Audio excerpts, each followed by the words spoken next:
लमजुङको भुलभुलेलाई केन्द्र बनाएर 5.8 म्याग्निच्युडको भूकम्प, 6 जना घाइते, 111वटा घर बस्नै नमिल्ने गरी क्षतिग्रस्त। नेपालमा पनि कोरोना भाइरसको तेस्रो भेरिएन्ट फेला पर्यो। हालको दोस्रो भेरिएन्ट भन्दा 50% भन्दा बढी संक्रामक। कोरोना संक्रमण रोक्न जारी निषेधाज्ञाले ज्याला मजदुरी गर्नेको दैनिकी कष्टकर। कोरोनाबाट बस्न घरमै बस्नुपर्ने बेला खानाको खोजी गर्न बाध्य। केही दिन यता भारतमा कोरोना संक्रमितको संख्या घटे पनि मृतकको संख्या बढ्दो। 4524 को मृत्यु, 2,67,000 संक्रमित थपिए। र नेपाली कराते खेलाडीहरूको अभ्यास जारी। टोकियो ओलम्पिक 2021 मा वाइल्ड कार्डबाट सहभागिता जनाउने लक्ष्य।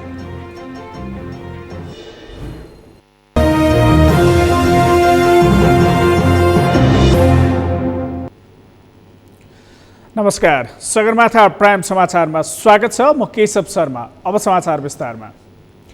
आज बिहान गएको भूकम्पले लमजुङका करिब 200 घरमा क्षति पुगेको छ। भूकम्पबाट 6 जना घाइते भएका छन्। जिल्ला प्रहरी कार्यालय लमजुङका प्रमुख डीएसपी गंगा बहादुर थापाले भूकम्पमा परि 6 जना घाइते भएको पुष्टि गर्नुभएको हो। उहाँका अनुसार 3 जना घरको पर्खाल खसेर र 3 जना भाग्ने क्रममा घाइते भएका थिए। घाइते हुनेमा मस्याङदी गाउँपालिका 5 घेरमु घर भई हाल बेसी सहर 6 चनौटे बस्दै आएकी 40 वर्षीय उमा गुरुङ, बेसी सहर 11 रामचोक बेसीकी 83 वर्षीय खबकुमारी पाण्डे र दोर्दिए गाउँपालिका 7 लप्सी बोटकी 83 वर्षीय मङ्गलीमाया तामाङ घर भत्कँदा घाइते भएका हुन्। यस्तै मर्स्याङदी गाउँपालिका 6 ठुली बेसीका 22 वर्षीय गोविन्द अधिकारी, बेसी सहर नगरपालिका 8 ओक्ली फाँटकी 29 वर्षीय खुसीमाया गुरुङ र बेसी सहर 8 सेराकी 60 वर्षीय सुमित्रा देवी श्रेष्ठ पनि घाइते भएका छन्। घाइतेमध्ये दोर्दीकी मङ्गलीमाया तामाङ बाहेक सबैको जिल्ला अस्पताल लमजुङमा उपचार भइरहेको छ। उपचाररत घाइतेहरू सबैको अवस्था सामान्य रहेको प्रहरीले जनाएको छ। लमजुङका प्रमुख जिल्ला अधिकारी होमप्रसाद लुइटेलले घाइतेहरूको अस्पतालमा उपचार भइरहेको र क्षतिको थप विवरण सङ्कलन भइरहेको बताउनुभयो। भूकम्पका कारण बस्नै नमिल्ने गरी क्षति भएका 111 घरको नाम आएको र अन्य विवरण आउन बाँकी रहेको प्रमुख जिल्ला अधिकारी लुइटेलले बताउनुभयो। आज बिहान 5:42 मर्स्याङदी गाउँपालिका 8 भुलभुलेलाई केन्द्रबिन्दु बनाएर 5.8 म्याग्निच्युडको भूकम्प गएको थियो। यस्तै बिहान 8:16 4 म्याग्निच्युड र 8:26 5.3 म्याग्निच्युडको पराकम्प गएको राष्ट्रिय भूकम्प मापन तथा अनुसन्धान केन्द्रले जनाएको छ।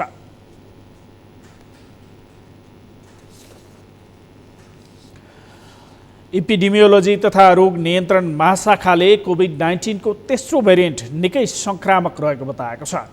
नेपालमा गत हप्ता कोभिड-19 संक्रमितका 35वटा नमुनालाई जिन सिक्वेसिङ गर्दा 97% मा 1617.2 नयाँ भेरिएन्ट र 3% मा 1.6171 पुष्टि भएसँगै नेपालको कोभिड-19 को तेस्रो भेरिएन्ट रहेको पुष्टि भएको छ। स्वास्थ्य तथा जनसङ्ख्या मन्त्रालयले पनि मङ्गलबार एक विज्ञप्ति निकाल्दै नेपालमा तेस्रो भेरिएन्ट रहेको बारे जानकारी गराइसकेको छ। यस सन्दर्भमा इपिडेमियोलोजी तथा रोग नियन्त्रण महाशाखाले तेस्रो भेरिएन्ट यसअघि देखा परेको भेरिएन्ट भन्दा 50% बढी संक्रामक रहेको बताएको छ। इपिडेमियोलोजी तथा रोग नियन्त्रण महाशाखा प्रमुख डाक्टर कृष्ण पौडेलले सुरुमा बेलायतमा पत्ता लागेको भेरिएन्ट भन्दा यो भेरिएन्ट 40 देखि 50% बढी संक्रामक रहेको बताउनुभयो। यो भेरिएन्ट 20 देखि 44 वर्ष उमेर समूहमा उच्च संक्रमण रहेको पनि उहाँले जानकारी दिनुभयो। अप्रत्यक्ष रूपमा हामी एउटा निष्कर्षमा पुग्न सक्छौँ, यो अलि बढी संक्रामक छ भनेर। केही अध्ययनहरूमा विशेष गरी बेलायतको ब्रिटिस मेडिकल जर्नलमा चाहिँ एउटा ब्लगमा चाहिँ उहाँहरूले लेखेको अनुसार चाहिँ जुन 2.1.7 वाला जुन सुरुमा बेलायतमा पत्ता लागेको भेरिएन्ट भन्दा यो भेरिएन्ट अझै 40 देखि 50% बढी संक्रामक छ है भनेर चाहिँ आकलन गरिएको छ। यो प्रारम्भिक हो। डाक्टर पौडेलले हाल कोभिड विरुद्ध लगाइरहेको कोभिसिल्ड खोपले तुलनात्मक रूपमा यस भेरिएन्टको जटिलता कम गर्न र मृत्युदर कम गराउन प्रभावकारी हुने बताउनुभयो।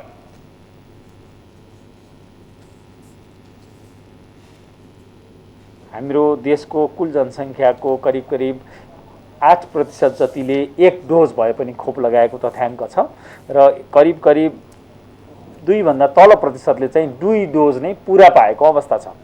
अहिलेका प्रारम्भिक आकलनहरूले हाम्रोमा धेरै चलेको कोभिसिल्ड भन्ने जुन एस्ट्राजेनिका अक्सफोर्डको चाहिँ ले उत्पादन गरेको खोप छ, त्यो खोप तुलनात्मक हिसाबले यो भेरिएन्टमा पनि जटिलता कम गर्न र तपाईको मृत्यु दर कम गराउन यो पनि सहयोगी छ नै भनेको छ, भनेको प्रभावकारी छ भन्ने बुझिन्छ। उहाँले सामाजिक दूरी कायम गर्ने, मास्कको प्रयोग गर्ने तथा सरसफाई लगायतका जनस्वास्थ्यको मापदण्ड पालना गरेर मात्रै कोभिड-19 को तेस्रो भेरिएन्टबाट बच्न सकिने भन्दै जनस्वास्थ्यको मापदण्ड कडाइका साथ पालना गर्नुपर्ने बताउनुभयो। औद्योगिक क्षेत्र व्यवस्थापन लिमिटेडले अक्सिजन उत्पादन गर्नका लागि कम्पनीहरूलाई जग्गा लगायतका पूर्वाधार उपलब्ध गराउने बताएको छ। औद्योगिक क्षेत्र व्यवस्थापन लिमिटेडका अध्यक्ष नन्दकिशोर बस्नेतले कुनै कम्पनी अक्सिजन उत्पादनका लागि आए औद्योगिक क्षेत्रको जग्गा, विद्युत, पानी लगायतका पूर्वाधार उपलब्ध गराउने तथा नियमावली छुट्याएर भए पनि उद्योगलाई काम गर्न सहज बनाइदिने बताउनु भएको हो। नेपालमा अब अक्सिजन सिलिन्डरको अभाव नहुने भएकाले र माग अनुसारको अक्सिजन उत्पादन गर्न आवश्यक रहेको बताउनु भयो। औद्योगिक क्षेत्र व्यवस्थापन लिमिटेडले लगानीकर्ता व्यवसायले लिमिटेडको जग्गा रहेको हेटौडा, मोतीपुर, नेपालगञ्ज, सुदूरपश्चिम लगायतका ठाउँमा अक्सिजन उत्पादनको प्लान्ट राख्न सहजीकरण गर्ने बताउनु भयो। तपाईहरु आउनुस्, हामीले आफ्नो लामो भएको नियमावलीलाई छोटाएर सर्टकटमा उहाँहरूलाई छिटोभन्दा छिटो जग्गा, पानी, बिजुली सबै हामी व्यवस्था गर्छौँ र उहाँहरूले प्लान्ट राख्न सुरु गर्नुभयो। केही ठाउँमा जस्तो बालाजुमा अबको मलाई लाग्छ 15 दिनभित्रमा बालाजु औद्योगिक क्षेत्रमा 50 किलोलिटर क्षमताको लिक्विड अक्सिजन ट्याङ्क हामी यहाँ इन्स्टल गर्दैछौँ। त्यस्तै हेटौडामा हामी जग्गा खोजिरहेको छौँ, एउटा पार्टी पनि हेटौडामा उहाँले गर्नुहुन्छ। त्यस्तै रूपन्देहीको मोतीपुर औद्योगिक क्षेत्रमा एउटा कुनै हस्पिटलले गर्छ भने त्यो हस्पिटलको खोजी गरेर कुनै हस्पिटलले त्यहाँ जडान गर्छ भने त्यसलाई पनि हामी फास्ट ट्र्याकको जग्गा दिने र अरू पनि नेपालगञ्जमा चाहिने 9 बस्तामा हामी जहाँ जहाँ जग्गा आवश्यक पर्छ र हामीले के गरिदिनुपर्छ र के सबभन्दा ठुलो जग्गाको आवश्यकता हो। जग्गापछि हामीसँग इलेक्ट्रिसिटीको समस्या हुन्छ, इलेक्ट्रिसिटी हामीसँग तत्कालै हामी एभाइलेबल हुन्छ। अध्यक्ष बस्नेतले केही कम्पनीहरूसँग कुराकानी भइरहेको पनि जानकारी दिनुभयो। उहाँले अहिले भइरहेका अक्सिजन प्लान्टले आवश्यकताको पूर्ति गर्न नसकेको भन्दै उहाँले प्लान्टको क्षमता वृद्धि गर्नुपर्ने बताउनुभयो। तत्कालका लागि अक्सिजन अभावको परिपूर्तिका लागि छिमेकी मुलुक चीन र भारतबाट लिक्विड अक्सिजन ल्याउन आवश्यक रहेको बताउनुभयो। पर्यो भने अक्सिजन प्लान्टको क्यापेसिटी, उत्पादन अक्सिजन सिलिन्डर पर्याप्त छ, अक्सिजन प्लान्टको क्यापेसिटी वृद्धि गर्नु पर्यो। सबै औद्योगिक क्षेत्रभित्रको बाहिर रहेको जहाँ जहाँ छन् अक्सिजन र यिनीहरू अहिले सबै फुल फिल्डमा चलिरहेछ भन्ने हाम्रो अहिले डेटा अनुसार सबै अक्सिजन प्लान्टहरू फुल फिल्डमा चलिरहेछ। योबाट सम्भव छैन। अब सम्भव एउटै मात्रै छ, हामीले लिक्विड अक्सिजन ल्याउने र सिधै भर्ने। उहाँले 15 दिनभित्र बालाजु औद्योगिक क्षेत्रमा 50 किलोलिटर क्षमताको लिक्विड अक्सिजन ट्याङ्क राखिने बताउनु भयो। अक्सिजन लिक्विडको व्यवस्थापन र अक्सिजन प्लान्टको क्षमता बढाइने पनि उहाँले बताउनु भयो।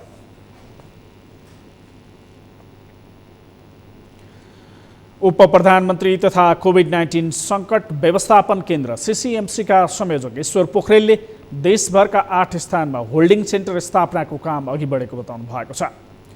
आज मारवाडी सेवा समिति नेपालले पशुपतिको गौशाला धर्मशालामा गरेको निःशुल्क आइसोलेसन सेवा सञ्चालनको शुभारम्भ गर्दै उप प्रधानमन्त्री पोखरेलले देशभरका 8 स्थानमा 1,000 क्षमताका होल्डिङ सेन्टर स्थापना गर्ने कामको औपचारिक रूपमा प्रारम्भ भएको बताउनु भएको हो। 7वटा प्रदेशमा 1-1वटा र बाँकी एउटा काठमाडौँ उपत्यकामा होल्डिङ सेन्टर स्थापनाका लागि अर्थ मन्त्रालयले बजेट छुट्याइसकेको र नेपाली सेनाले निर्माण कार्य प्रारम्भ गरिसकेको जानकारी दिनुभयो। एउटा कार्यान्वयन गर्ने त्यस्तो टिमको आवश्यकता छ।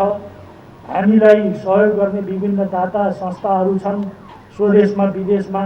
ती संस्थाहरूले पनि जुन सहयोगी हातहरू अगाडि बढाएका छन् उहाँहरूको सहयोगलाई पनि हामीले स्वीकार गर्ने, आफ्नो तर्फबाट पनि पूर्वाधारहरू निर्माण गर्ने कुरामा जोड दिने र खरिद गरेर ल्याउनु पर्ने कुरामा पनि त्यसमा जोड दिने कुरा हामीले गरेका छौँ। उप प्रधानमन्त्री पोखरेलले सरकारले अक्सिजनको अभावलाई पूरा गर्नका निम्ति पहल गरिरहेको पनि बताउनु भयो। 80 ठाउँमा त्यो टेस्ट गर्ने ल्याबहरू इस्टाब्लिस गरेका छौँ।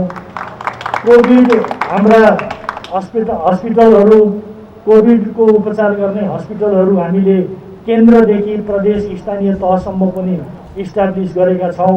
हो अहिले दोस्रो लहरमा जो नयाँ चुनौती आयो त्यो चुनौती खास गरी अक्सिजनसित सम्बन्धित त्यसको जोरजान सुरुदेखि हामीले राम्ररी गर्न भ्याएनौँ, सकेनौँ, जानेनौँ। त्यसले एउटा हाहाकार मचाएको छ। मन्त्री पोखरेलले कोभिडको सङ्क्रमण मानवता र मानवीय सभ्यता विरुद्धको आक्रमण भएकाले त्यसका विरुद्ध सबै मिलेर लड्नुपर्ने बताउनु भयो। उहाँले मारवाडी सेवा समितिले निशुल्क आइसोलेसन सञ्चालन गरेर प्रशंसनीय कार्य गरेको बताउनु भयो। मारवाडी सेवा समिति नेपालले 51 बेडको निशुल्क आइसोलेसन सेवा सञ्चालन गरेको छ। समितिले मित्र पार्क स्थित नेपाल भारत मैत्री अस्पतालसँगको सहकार्य र व्यवस्थापनमा पशुपतिको गौशाला धर्मशालामा अक्सिजन सहितको 51 बेडको निशुल्क आइसोलेसन सेवा सञ्चालन गरेको हो। आइसोलेसनमा बिरामीहरूको ल्याब परीक्षण, अक्सिजन, खाना, बस्न तथा चिकित्सक र नर्सहरूको सेवा निशुल्क उपलब्ध गराइने जनाइएको छ। कोभिड सङ्क्रमितलाई आइसोलेसन सेन्टरकै सवारी साधनबाट ल्याउने पुर्याउने सुविधा रहेको पनि मारवाडी सेवा समिति नेपालका अध्यक्ष कौशल चन्द्र गोयलले बताउनु भयो।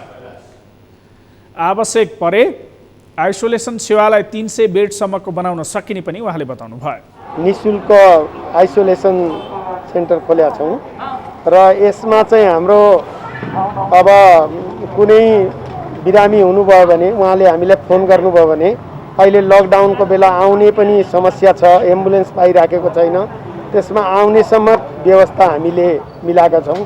हाम्रै साधनबाट उहाँलाई लिएर पनि आउने, एम्बुलेन्स या कुनै पनि साधनबाट हामीले यहाँ लिएर आउने र यहाँ चाहिँ हाम्रो नेपाल भारत मैत्री हस्पिटलको सहकार्यमा हामीले चाहिँ डक्टरी टिम छ।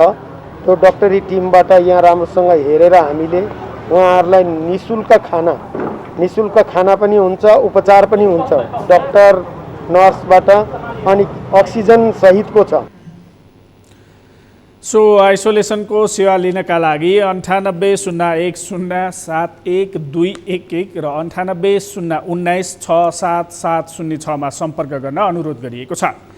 मारवाडी सेवा समितिले यसअघि पनि प्राकृतिक विपत्ति तथा महामारीमा विभिन्न प्रकारका सामाजिक कार्यहरू गर्दै आएको छ।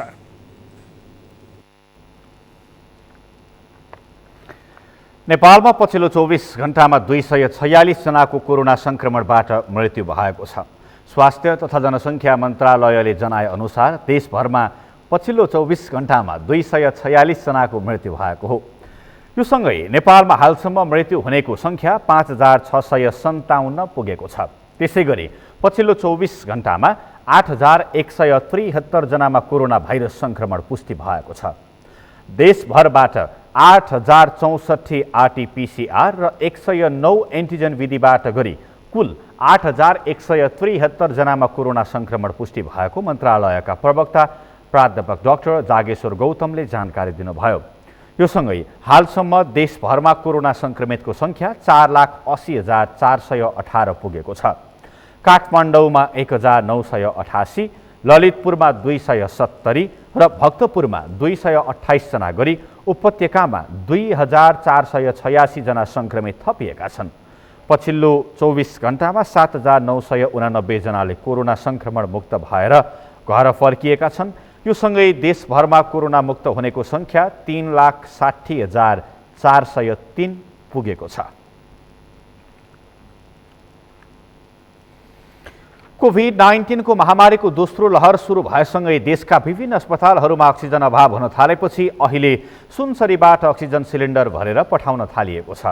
सुनसरी मोरङ औद्योगिक करिडोरमा रहेको अक्सिजन उद्योगबाट सिलिन्डर रिफिल गरेर राजधानी काठमाडौँ सहित देशका विभिन्न जिल्लामा पठाउने क्रम जारी रहेको सुनसरीका प्रमुख जिल्ला अधिकारी उमेश कुमार ढकालले जानकारी दिनुभयो।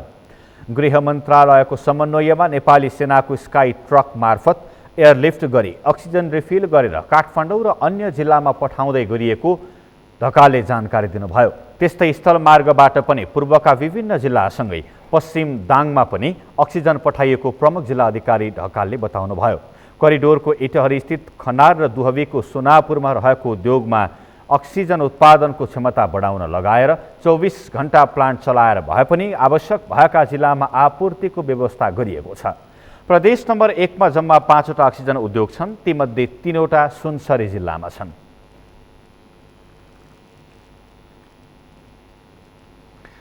उदयपुरको चौदण्डीगढी नगरपालिका 6-7 धारेमा रहेको उदयपुर कोभिड अस्पतालमा उपचाररत सङ्क्रमितहरूलाई औषधि वितरण गरिएको छ।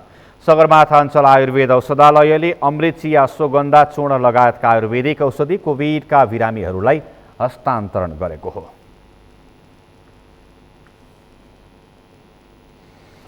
कोरोना भाइरस सङ्क्रमण तीव्र भएसँगै अस्पतालमा अक्सिजनसहित स्वास्थ्य सामग्रीको अभाव बढ्दो छ। पहिलो लहरलाई जेनतेन झेलेको स्वास्थ्य पूर्वाधारले दोस्रो भेरिएन्ट सहितको कोरोना सङ्क्रमण फैलिन थालेपछि व्यवस्थापन गर्न समस्या भएको छ। समीर जोशीको रिपोर्ट। कोरोना सङ्क्रमितको सङ्ख्या तीव्र रूपमा बढेसँगै अधिकांश अस्पताल सङ्क्रमितले भरिएका छन्। होम आइसोलेसनमा बसेकाहरूलाई पनि स्वास्थ्यमा समस्या देखिएपछि अस्पताल पुर्याउनु पर्ने अवस्था छ। तर अस्पतालमा बेड तथा आवश्यक स्वास्थ्य सामग्रीको अभाव हुँदा अस्पताल परिसरमा उपचार गरिनुपर्ने बाध्यता आउन थालेको छ। काठमाडौँ उपत्यकामा यति बेला कोरोना सङ्क्रमणको भयावह बन्ने अवस्थामा पुगिसकेको अवस्था छ। यति बेला तपाईँले पछाडिको दृश्य पनि देखिरहनु भएको छ। कोरोना सङ्क्रमितहरू चाहिँ यति बेला हस्पिटलको चाहिँ प्राङ्गणमा बसेर उपचार गराइरहनु भएको छ। अक्सिजनको सपोर्टमा नै यति बेला उपचार भइरहेको छ। बाहिर हस्पिटलका चाहिँ बाहिर प्राङ्गणमा बसेर सङ्क्रमितहरूको उपचार भइरहेको अवस्था अहिले हामीले देखिरहेका छौँ। किनभने सङ्क्रमितहरूको चाहिँ भित्र चाहिँ हस्पिटलको भित्र चाहिँ बेडको आइसोलेसनको अवस्था चाहिँ नभइसकेपछि चाहिँ सङ्क्रमितलाई चाहिँ बाहिर नै राखेर उपचार गराइएको र अक्सिजनको सपोर्टमा नै बाहिर राखेर उपचार गराइएको र विभिन्न डाक्टरहरूको निगरानीमा उनीहरूको उपचार भइरहेको अवस्था छ। अहिले चाहिँ सङ्क्रमित भए उपचारको अभावमा सङ्कटमा परिने चिन्ताले सबैलाई सताउन थालेको छ। कोरोना भाइरस सङ्क्रमितको उपचारको लागि काठमाडौँ उपत्यकामा 3 दर्जनभन्दा बढी अस्पताल छुट्याइएको छ। दिनाउदिन बढ्ने सङ्क्रमणका कारण उपत्यकाको स्रोत र साधन कोरोना सङ्क्रमण रोकथाम र नियन्त्रणका लागि निकै कम छ। नयाँ लहरको सङ्क्रमणले भेटेका अधिकांश सङ्क्रमितलाई अक्सिजन अभाव छ। यो अस्पतालमा सायद सबैको भरोसा छ। त्यसले गर्दाखेरि हाम्रो जुन क्षमता छ त्यो क्षमताभन्दा धेरै नै हामीले अब प्रयासहरू गरिरहेछौँ। तपाईँले पनि देख्नुभयो होला, बाहिर पनि बसेर कम्तीमा पनि प्राणवायु भनौँ अक्सिजन हामीले जसो तसो चाहिँ अब कोसिस गरिरहेका छौँ। मलाई जहाँसम्म लाग्छ अब धेरै त गर्न नसके तापनि हामीले जति हाम्रो भ्याएसम्म चाहिँ हामीले गरेको चाहिँ छौँ र सकेसम्म भएसम्म चाहिँ हामीले उहाँहरूले कमसेकम सुरुवातीको जुन उपचारको जुन एउटा व्यवस्थापन छ त्यो चाहिँ गर्ने चाहिँ कोसिस हामी गरिरहेका छौँ। शुक्रराज ट्रफिकल तथा सरुवारोग अस्पतालको इमर्जेन्सी बाहिर सबै बिरामीहरू गम्भीर प्रकृतिका छन्। यी अधिकांश बिरामीहरूले अक्सिजनकै सहायतामा श्वास फेरिरहेका छन्। अहिले सबै सरकारी कोभिड अस्पतालको अवस्था उस्तै छ। अस्पताल परिसरका बिरामीका आफन्त सरकारले कुनै वास्ता गर्न नसकेको भन्दै गुनासो पोख्छन्। हस्पिटल पायो तर बेड पाएन। अब इमर्जेन्सी भएर बल्ल बल्ल यहाँ वीर हस्पिटलमा चाहिँ इमर्जेन्सीमा पायो। हाम्रै अगाडि कति मान्छे अब यो अक्सिजन नपाएर मृत्यु भइरहेको छ होइन। नाजुक छ। अब के भन्छ अरे मान्छेहरू आउँछ इमर्जेन्सीमै सिट पाइरहेको छ, बेड पाइरहेको छैन, कति गाह्रो छ होइन। सङ्क्रमितसँगै बिरामीको हेरचाहमा खटिएका स्वास्थ्य कर्मीको अवस्था पनि कष्टकर बन्दै गएको छ। कोरोना सङ्क्रमितले सबै बेड भरिएपछि बिरामीको व्यवस्थापनमा समस्या देखिएको बताउँछिन् सिभिल अस्पतालकी कोभिड वार्ड इन्चार्ज माया अधिकारी।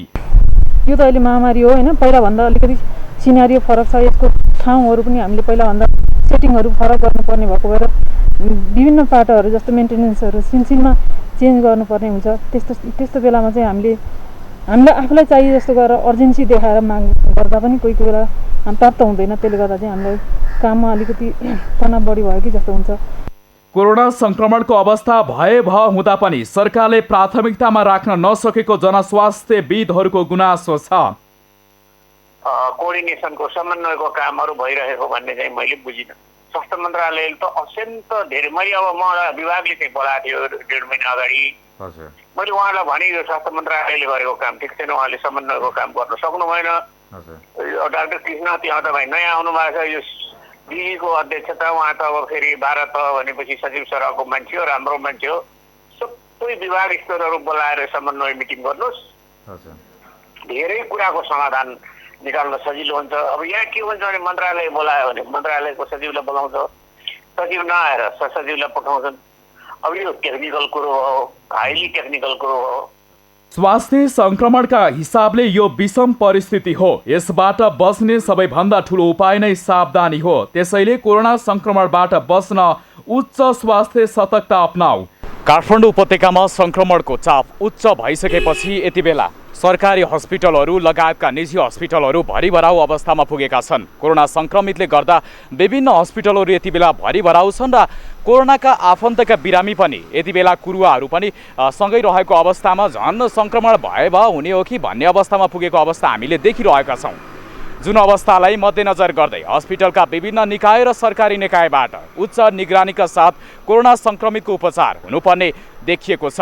सगरमाथा टेलिभिजनका लागि क्यामेरामा केशव तिमेल सेनाका साथ समीर जोशी, काठमाडौँ। समाचारमा पालो भएको छ विश्रामको। विश्रामपछि कोरोना संक्रमण रोक्न जारी निषेधाज्ञाले ज्याला मजदुरी गर्नेको दैनिकी कष्टकर कोरोनाबाट बच्न घरमै बस्न पर्ने बेला खानाको खोजी गर्न बाध्य। पश्चिम नवलपरासीको दाउन्नेमा यात्रुवाहक बस दुर्घटना, 4 जनाको घटनास्थलमै मृत्यु, 49 जना घाइते।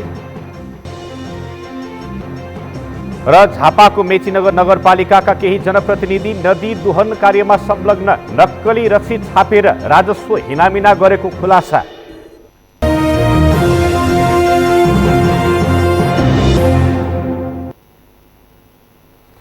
विश्रामपछि पुनः स्वागत छ। अब बाँकी समाचार। कोरोना संक्रमण रोकथाम तथा नियन्त्रण गर्न जारी निषेधाज्ञाले दैनिक रोजगारी गरेर आत्मुख जोड्ने वर्गको दैनिकी थप कष्टकर बन्दै गएको छ। रोजगारी गुमेपछि अहिले खानाका लागि माग्न पर्ने अवस्थामा पुगेको उनीहरूको गुनासो छ। अमृत ढकालको रिपोर्ट। नेपालमा कोरोना संक्रमण दर बढ्दै गएपछि यसको रोकथाम र नियन्त्रण गर्न लागू गरिएको निषेधाज्ञा जारी छ। निषेधाज्ञाको समय लम्बिँदै जाँदा खानाको जोहो गर्न नसकेका सर्वसाधारणको दैनिकी कष्टकर बन्न थालेको छ। उनीहरूमा रोगभन्दा भोकको चिन्ता बढी छ। त्यसैले उनीहरू निषेधाज्ञाले सुनसान बनेको सहरमा खानाको खोजीमा हिँड्छन्। काठमाडौँको थापाथली, बागमती किनार लगायत काठमाडौँका विभिन्न स्थानमा 100 ग्रुप र Lions Club of Kathmandu new green सिटीले दैनिक निःशुल्क खाना वितरण गर्दै आएको छ।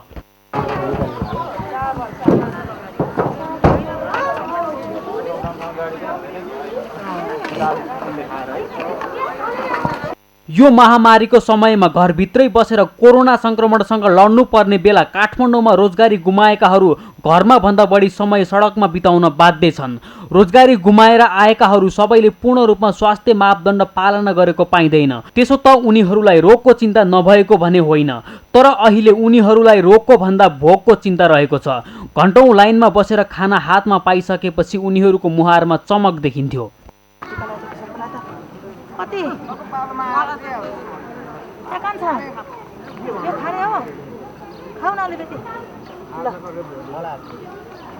निषेधाज्ञाका कारण आफ्नो रोजगारी गुमेपछि अहिले मानिसहरू थापाथली, बागमती किनारमा जस्तै अन्य ठाउँमा पाइने निःशुल्क खाना खाएर बाँचिरहेका छन्।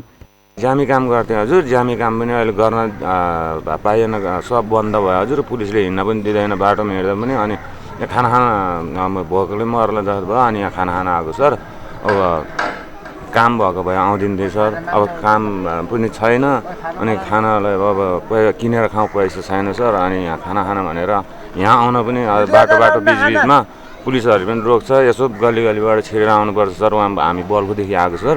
सर अब दुःख पाएर यहाँ खाना आएको सर। हजुर, म उसमा पार्टीमा बस्छु सर। यो महामारीको अवस्थामा काठमाडौँमा निःशुल्क खाना खोजी गर्नेको सङ्ख्या 1000 भन्दा धेरै रहेको थापाथली, बागमती किनारमा खाना वितरण अभियान चलाउने अभियानकर्ता बताउँछन्। कोही मानिस भोकै बस्न नपरोस् भन्ने लक्ष्यका साथ आफूहरूले अभियान चलाएको अभियानकर्ताले बताए। यो हामीले विगत 14-15 महिना नै भयो यसरी। यो पहिले लकडाउनदेखि नै हामीले यसरी विभिन्न ठाउँमा खानाहरू खुवाइराखेको थियौँ। र योभन्दा पहिला चाहिँ रत्न पार्कमा खानाहरू खुवाउँदाखेरि महानगरपालिकाले नदिइसकेपछि हामीले महानगरपालिकाले नै हामीलाई यो ठाउँमा खाना खुवाउनु है भनेर चाहिँ हामीलाई यो ठाउँ उपलब्ध गराइदिइसकेपछि हामीले अहिले यहीँ खानाहरू खुवाउँदैछौँ। अब यो महामारीमा रोगले भन्दा पनि कोही भोकले मर्नु नपरोस् भनेर चाहिँ हामीले यसरी खानाहरू चाहिँ खुवाइराखेको छौँ। हामी अरूको दुःख देख्न नसकेर चाहिँ यहाँनिर हामी यसरी खटेका छौँ। अहिलेदेखि होइन, यो पोहोर चाहिँ पोहोरको चैत 16 गतेबाट चाहिँ हामी खटेका छौँ। खाना खुवाउन मात्र होइन, खानादेखि लिएर, राहतदेखि लिएर, उद्धारदेखि लिएर हरेक क्षेत्रमा चाहिँ हामी खट्दै हामी 16-17 महिना भोकै खटेको। यसको उद्देश्य त त्यही हो कि भोको पेट कोही बस्न नपरोस् र नाङ्गो शरीर कोही पनि मर्न नपरोस्, यति मात्रै हो। हामीले सकेको सहयोग गर्ने मात्रै हो। विश्वभर फैलिएको कोरोना भाइरस संक्रमण महामारीबाट बच्न हामी सबैले उच्च स्वास्थ्य मापदण्ड अपनाउनुपर्छ। यो सँगै खानाको व्यवस्थापन नै गर्न नसक्ने नागरिकलाई सरकारले उचित सहयोग गर्नुपर्छ। सगरमाथा टेलिभिजनका लागि क्यामेरामा सन्तोष छेत्रीका साथमा अमृत ढकाल, काठमाडौँ। नोबेल ब्याङ्कले कोरोना भाइरस रोकथाम र नियन्त्रणका लागि 8 करोड रुपैयाँ आर्थिक सहयोग गरेको छ। ब्याङ्कले आफ्नो संस्थागत सामाजिक उत्तरदायित्व अन्तर्गत national academy of medical science Bir अस्पताललाई अक्सिजन प्लान्ट स्थापना गर्न 8 करोड रुपैयाँ सहयोग गरेको हो। ब्याङ्क र अस्पताल बीच भएको सहमति अनुसार ब्याङ्कले 50 क्युबिक लिटर प्रति घण्टा क्षमताको अक्सिजन प्लान्ट स्थापना गर्न लाग्ने सम्पूर्ण खर्च सहयोग गर्नेछ। त्यस्तै अस्पतालले आवश्यक स्थान उपलब्ध गराउनेछ। कोरोनाको दोस्रो लहर तीव्र गतिमा फैलिँदै जाँदा अस्पतालमा बिरामीले अक्सिजन नपाएर ज्यान गुमाउन पर्ने अवस्थाको अन्त्य गर्न अस्पताललाई सहयोग गरेको ब्याङ्कले जनाएको छ। चालु आर्थिक वर्षमा कोभिड-19 को प्रतिकार्यका लागि नोबेल ब्याङ्कले नेपाल सरकारलाई 6 करोड रुपैयाँ नगद सहयोग गरेको सञ्चार विभाग प्रमुख कृष्ण सुवेदीले जानकारी दिनुभयो। दुई व्यापारिक समूह शङ्कर ग्रुप र इन्फिनिटी होल्डिङले कोरोनाको उपचारमा संलग्न अस्पताल तथा अग्रपङ्क्तिमा खटिने जनशक्तिलाई स्वास्थ्य सामग्री सहयोग गरेका छन्। दुई समूहले 3.5 करोड रुपैयाँ बराबरको उपकरण र प्राविधिक सहयोग गरेको एक विज्ञप्ति मार्फत जानकारी दिएको छ। वीर अस्पताल र सशस्त्र प्रहरी बल अस्पताल रूपन्देही र सेती प्रादेशिक अस्पतालका लागि आवश्यक सहयोग हस्तान्तरण गरिसकिएको र केही सामग्री 1-2 दिनभित्र हस्तान्तरण गरिने दुवै समूहले जनाएका छन्। महामारीमा सहयोगको श्रृङ्खला निरन्तर सञ्चालन रहने शङ्कर समूहका अध्यक्ष शङ्करलाल अग्रवाल र इन्फिनिटी होल्डिङका अध्यक्ष दीपक भट्टले जानकारी दिनुभएको छ।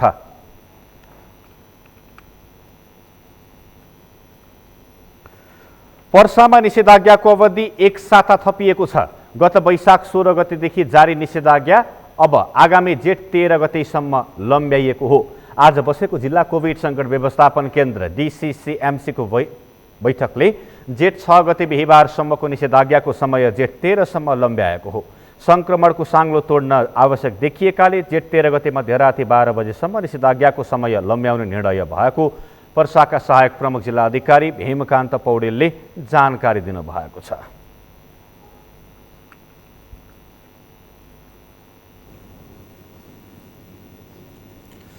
विवाद समाधानका लागि नेकपा एमाले गठन गरेको कार्यदलले तोकिएको मितिमा विवाद समाधानको सूत्र खोज्न असफल भएको छ।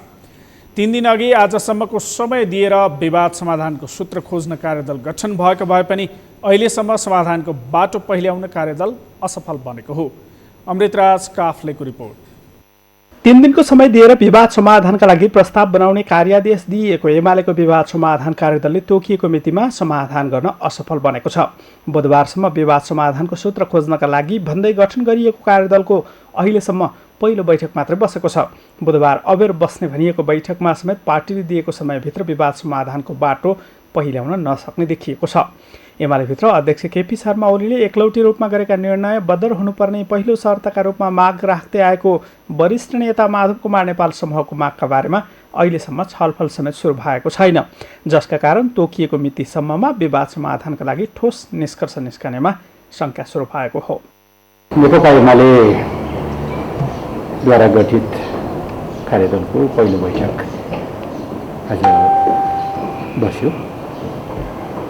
बैठकमा मुख्यतया 3टा निर्णय हामीले गरेका छौँ। पहिलो, कार्यदलको कार्यक्षेत्र, कार्यविधि र आचार संहिता तयार गरेर लागू गर्ने। दोस्रो, कार्यदलले पार्टीको समस्या समाधान गर्न काम सुरु गरिसकेको परिप्रेक्ष्यमा सबै नेता कार्यकर्ताहरूले यसलाई सकारात्मक निष्कर्षमा पुर्याउनका निम्ति योगदान गर्ने, आपसमा असमझदारी बढ्ने, असहयोग बढ्ने खालका कुनै पनि गतिविधिहरू र अभिव्यक्तिहरू नदिने। एमाले अध्यक्ष केपी शर्मा ओलीले माओवादी छाडेर एमाले प्रवेश गरेका नेताहरूलाई दिइएको जिम्मेवारी सँगै एमाले नेताहरूको खोसिएको जिम्मेवारी पुनर्स्थापित हुनुपर्ने वरिष्ठ नेता नेपाल समूहको मागका बारेमा अहिलेसम्म कुनै पनि ठोस सहमति हुन सकेको छैन। एमाले विवाद कायम रहेकै बेला बिहिबार राष्ट्रिय सभा सदस्यको निर्वाचन समेत हुँदैछ। बागमती प्रदेशको राष्ट्रिय सभा सदस्यका लागि एमालेको आधिकारिक उम्मेद्वारका रूपमा गृहमन्त्री समेत रहेका रामबहादुर थापा रहेका छन् भने एमालेकै वरिष्ठ नेता माधव कुमार नेपाल समेतको समर्थनमा डाक्टर खिमलाल देवकोटा उनको प्रतिस्पर्धीका रूपमा रहेका छन्। देवकोटालाई काङ्ग्रेस र माओवादी केन्द्रले समेत समर्थन गरेको छ। बुधबार मात्रै अध्यक्ष केपी शर्मा ओलीले एमालेको आधिकारिक उम्मेद्वार विरुद्ध मतदान गर्ने एमाले नेताहरूलाई कारवाही गर्ने चेतावनी समेत दिएका छन्। तर यो विषयमा एमाले गठन गरेको कार्यदलमा बहस समेत सुरु हुन सकेको छैन। सगरमाथा टेलिभिजनका लागि क्यामेरामा केशव तिमेल सिन्हाका साथमा अमृत राज काफले, काठमाडौँ। पश्चिम नवलपरासीको दाउन्ने पहाडबाट बस खस्दा 4 जनाको मृत्यु भएको छ भने 49 जना घाइते भएका छन्। काठमाडौँबाट यात्रु लिएर रुकुम पश्चिम जाँदै गरेको ना 5 ख 2713 नम्बरको बस पश्चिम नवलपरासीको बर्दघाट नगरपालिका स्थित दाउन्ने पहाडको खुर्सानी खोलामा आज बिहान 7 बजे खस्दा दुर्घटना भएको हो। दुर्घटनामा परि 2 महिला र 2 पुरुषको घटनास्थलमै मृत्यु भएको जिल्ला प्रहरी कार्यालयका उपरीक्षक अजय केसीले जानकारी दिनुभयो।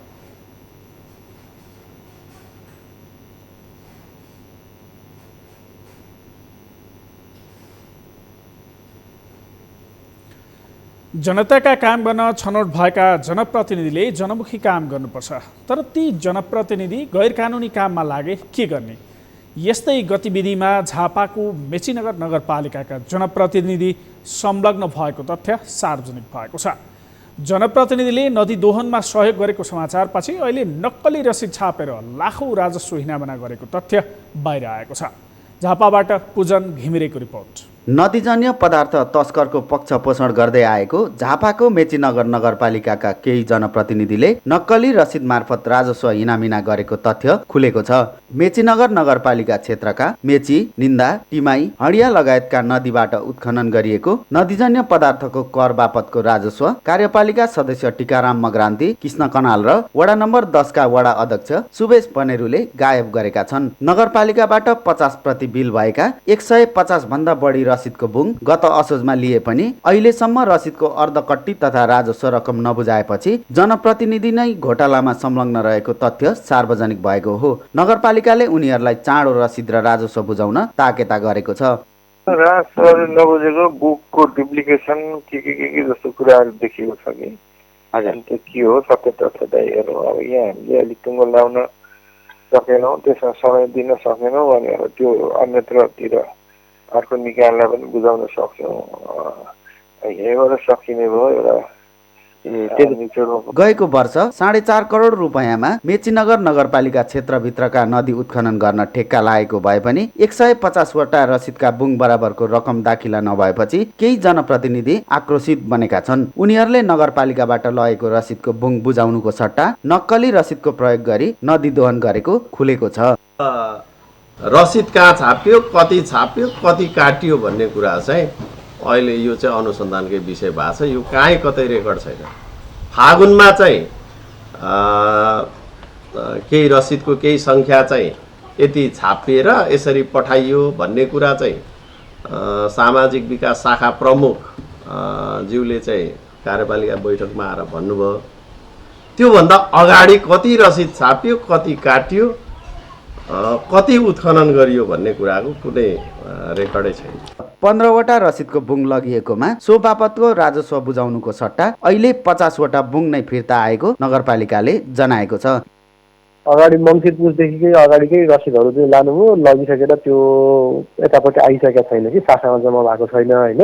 हजुर, शाखामा जम्मा भएको छैन, लानु चाहिँ भयो। अनि अहिले तपाईँको अगाडि नम्बर बढेको भनेको चाहिँ कस्तो हुन्छ भनेदेखि चाहिँ अब पहिलाको रसिदहरू चाहिँ आएन है। 10,000 देखि 16,000सम्मको 120वटा अनि 1 देखि 10,000सम्मको कतिवटा 30वटा जति होला। यता नदीजन्य पदार्थ खरिद गरी भण्डारण गर्दै आएकाहरूले समेत दिनमा एकपटक रसिद काटेपछि 6 पटकसम्म नदीजन्य पदार्थ निर्बाध ओसार्न पाइने गरेको बताएका छन्। उनीहरूले राजस्व फाँट छलेर रसिद लगेकाले नक्कली रसिद छापिएको हुन सक्ने छानबिन समितिका सदस्य तथा वडा नम्बर 11 का वडाध्यक्ष सन्तोष मेचेको भनाइ छ।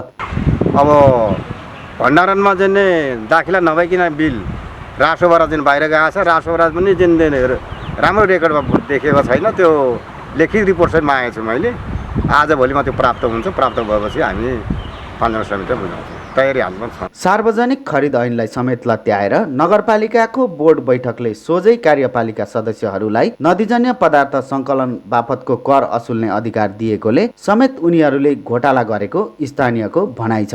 नगरपालिकाले तस्करी रोक्न नसक्दा मेचीनगर नगर क्षेत्रभित्रका खोलानाला अधिक दोहन भएका छन्, जसले यस क्षेत्रमा पिउने पानीको हाहाकार मचिएको छ। सगरमाथा टेलिभिजनका लागि शिशिर चौलगाईका साथमा पूजन घिमिरे, झापा। पश्चिम नवलपरासीको भारतीय सीमा नाकामा सशस्त्र प्रहरीले चलाएको गोली लागेर घाइते भएका स्थानीय युवकको मृत्यु भएको छ।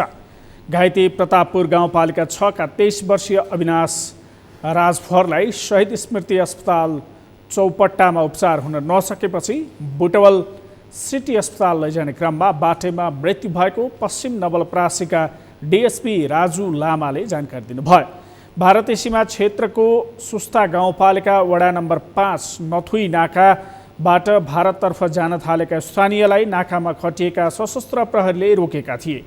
सुरुमा 5-7 जनाको समूहमा जान आएका व्यक्तिहरूलाई सशस्त्रले रोकेर जान नदिएपछि उनीहरूले गाउँमा फर्किएर अन्य स्थानीयलाई पनि लिएर आएका थिए। 50-60 जनाको समूहमा आएका स्थानीयले सशस्त्रमाथि ढुङ्गा मुढा प्रहार गरेपछि झडप सुरु भएको सशस्त्र प्रहरी बल नेपाल नम्बर 26 गण हेडक्वार्टर पश्चिम नवलपरासीका उपरीक्षक महेश अधिकारीले बताउनुभयो।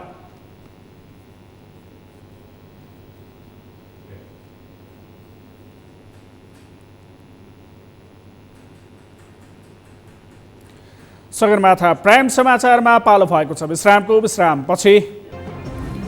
केही दिन यता भारतमा कोरोना संक्रमितको संख्या घटे पनि मृतकको संख्या बढ्दो 4524 को मृत्यु, 2,67,000 संक्रमित थपिए। र नेपाली कराते खेलाडीहरूको अभ्यास जारी। टोकियो ओलम्पिक 2021 मा वाइल्ड कार्डबाट सहभागिता जनाउने लक्ष्य।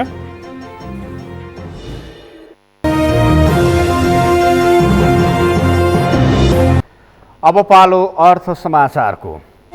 अर्थ समाचारका प्रायोजक हो आफ्नो विश्वास हो त्रिशक्ति सिमेन्ट। बढ्दो कोरोना भाइरसको संक्रमण नियन्त्रण गर्न कैलालीमा गत वैशाख 16 देखि निषेधाज्ञा जारी छ। निषेधाज्ञाले जिल्लाको व्यापार व्यवसाय ठप्प छ। यति बेला तराईका जिल्लामा तरकारी फल्ने समय हो। भण्डारण गर्न नसकिने तरकारी उत्पादनकै समयमा निषेधाज्ञा हुँदा किसानको उत्पादन बारीमै कुहिन थालेको छ। कैलालीबाट दिनेश विष्टको रिपोर्ट। कोरोना भाइरसको दोस्रो भेरिएन्ट देशमा महामारीका रूपमा फैलिएपछि रोकथाम र नियन्त्रण गर्न कैलालीमा गत वैशाख 16 गतेदेखि निषेधाज्ञा जारी छ। जिल्लामा निषेधाज्ञा लागू भएपछि यहाँका किसानको तरकारी बिक्नै छाडेको छ। अन्य समय हाट बजार मार्फत अर्थात् यहाँबाट पहाडी जिल्लामा समेत तरकारी निर्यात गर्ने किसानहरू यस वर्ष बारीबाटै खुद्रा रूपमा तरकारी बिक्री गरिरहेका छन्। वर्षभरिको मेहनतको फलका लागि यही समय कुरेका किसानहरू तरकारी बारीमै कुहिन थालेपछि चिन्तित बनेका छन्। न त हाट बजार नै भयो न त तरकारी पहाड नै पठाउन पाइयो, किसानले गुनासो गरेका छन्। तरकारी खेती तो मैले बचपनदेखि यहीँ लगाएको हो। यो अब जन्मेको यहीँ, हुर्केको यहीँ। अब लगाउँदाखेरि अब 2 साल भइसक्यो लकडाउनले, तो पिछले साल पनि 1.5 लाख जति घाटा लाग्यो हो। अब यो साल पनि तरकारी ठेक चालू भयो मेरो, अनि फेरि लकडाउन लागिसक्यो। अब अरू त तिरिसक्यो मैले, तर 80,000 जति मेरो बाँकी छ। अब तरकारी त्यत्तिकै सडेर जान लागेको छ, के गर्ने। पहिला त हामीले धेरै ठाउँमा पठायो, काठमाडौँ अनि त्यो बुटवल अनि पोखरा धेरै ठाउँमा पठायो तरकारी। तर अहिले चाहिँ केही सुविधा छैन, अनि यो सबै तरकारी यहीँ सडेर जान लागेको छ। गत वर्ष पनि कोरोना भाइरसको प्रकोप नियन्त्रण गर्न सरकारले यही समयमा देशभरि लकडाउन गरेको थियो। यस वर्ष पनि फेरि कोरोना प्रकोप बढेपछि यही समयमा निषेधाज्ञा लागू परेको छ। किसानले तरकारी बिक्री गर्ने समयमै बन्दाबन्दीको सामना गर्नुपर्दा तरकारीमा निकै घाटा बेहोर्नु परेको हो। यो वर्ष चाहिँ हामीले आफ्नो खेतीमा लगानी लगाए भरपुर र हामीले सोचे कि यो साल चाहिँ हामीलाई कुनै घाटा नहोस् भन्ने ठानेको थिएँ। आधा जतिखेर चाहिँ सब्जी निस्किएको थियो त्यतिखेर चाहिँ हामीले हल्का फुल्का चाहिँ यहाँ बेच्न पाए हाट बजारमा। अनि केही दिनपछि चाहिँ बेच्दा चाहिँ अब आधा चाहिँ हामीले बेच्न पाए, आधा चाहिँ अहिले हाम्रो खेतमा त्यति बेच्न पाएको छैन। त्यसैले हामीलाई यसमा केही घाटा भइरहेछ। निषेधाज्ञालाई किसानको लागि केही खुकुलो गरिदिए उपभोक्ताले सुलभ दरमा तरकारी पाउने र किसानको मेहनत पनि खेर नजाने किसानको तर्क छ। पहाडी जिल्लाहरूमा तरकारी पठाउनको लागि समेत बिचौलियाको खोजी गर्नुपर्दा उनीहरूलाई समस्या भएको हो। अवस्था त अहिले फिलहाल ठिकै छ। पहिला बिचमा अलि घाटा भएको थियो, अहिले त बिग्रिरहेको छ अलिअलि। जस्तो हाट बजारमा तपाईँको सब बिकिहाल्थ्यो, यहाँ त फ्रेस माल मात्रै बिक्छ, अरू त बिक्दैन। त्यही हो, हाट बजारमा कस्तो हुन्छ, रेट पुरा हुन्छ। अब यहाँ बढी महँगो लगायो भने मान्छेहरू के छन् काला बजारी गरिरहेछन्। अब बजारमा कस्तो छ, चामलमा 50 रुपियाँ कट्टा बढाइदिएछन्, त्यो कोही हेर्दैन। अब तरकारीको रेट त खुल्लामा पनि घट्छ बढ्छ, बजार के बजार प्रत्येक। अब यहाँ महँगो लगायो भने हेड तरिका अर्को दिन त 20 रुपियाँ थियो, आज 25 कसरी भयो। यस्तो महामारीमा बन्दाबन्दी गर्नु जनता बचाउनकै लागि हो। कैलाली प्रशासनले साताको 3 दिन तरकारी पसल तथा खाद्यान्न पसल सञ्चालन गर्न पाउने जनाएको छ। यही 3 दिन पनि बिचौलिया भन्दा तरकारी किसानले नै उपभोक्ता कहाँ तरकारी बिक्री गर्न पाए किसानले उचित मूल्य पाउने थिए कि? सगरमाथा टेलिभिजनका लागि कैलालीबाट दिनेश विष्टको रिपोर्ट। हामी सगरमाथा प्राइम समाचारको अन्त्यमा छौँ। अन्त्यमा प्रमुख समाचार फेरि एकपटक। लमजुङको बुलबुलेलाई केन्द्र बनाएर 5.8 म्याग्निच्युडको भूकम्प, 6 जना घाइते, 111वटा घर बस्नै नमिल्ने गरी क्षतिग्रस्त। नेपालमा पनि कोरोना भाइरसको तेस्रो भेरिएन्ट फेला पर्यो। हालको दोस्रो भेरिएन्ट भन्दा 50% भन्दा बढी संक्रामक। कोरोना संक्रमण रोक्न जारी निषेधाज्ञाले ज्याला मजदुरी गर्नेको दैनिकी कष्टकर। कोरोनाबाट बस्न घरमै बस्नुपर्ने बेला खानाको खोजी गर्न बाध्य। केही दिन यता भारतमा कोरोना संक्रमितको संख्या घटे पनि मृतकको संख्या बढ्दो। 4524को मृत्यु, 2,67,000 संक्रमित थपिए। र नेपाली कराँते खेलाडीको अभ्यास जारी। टोकियो ओलम्पिक 2021मा वाइल्ड कार्डबाट सहभागिता जनाउने लक्ष्य। सगरमाथा प्राइम समाचार अहिलेलाई सकियो। तपाईँ समाचार बुलेटिनका साथै सगरमाथा टेलिभिजनका सम्पूर्ण कार्यक्रम www.sagarmatha.tv मा पनि पढ्न र हेर्न सक्नुहुनेछ। साथै युट्युबमा youtube.com/sagarmathatv नेपालमा हेर्न सक्नुहुनेछ। तपाईँ हामीलाई फेसबुकमा पनि facebook.com/STV नेपालमा फलो गर्न सक्नुहुनेछ। समाचारको शिखर, नेपालको गौरव, नेपालको पहिलो न्युज च्यानल सगरमाथा टेलिभिजन हेर्दै गर्नुहोला। नमस्कार।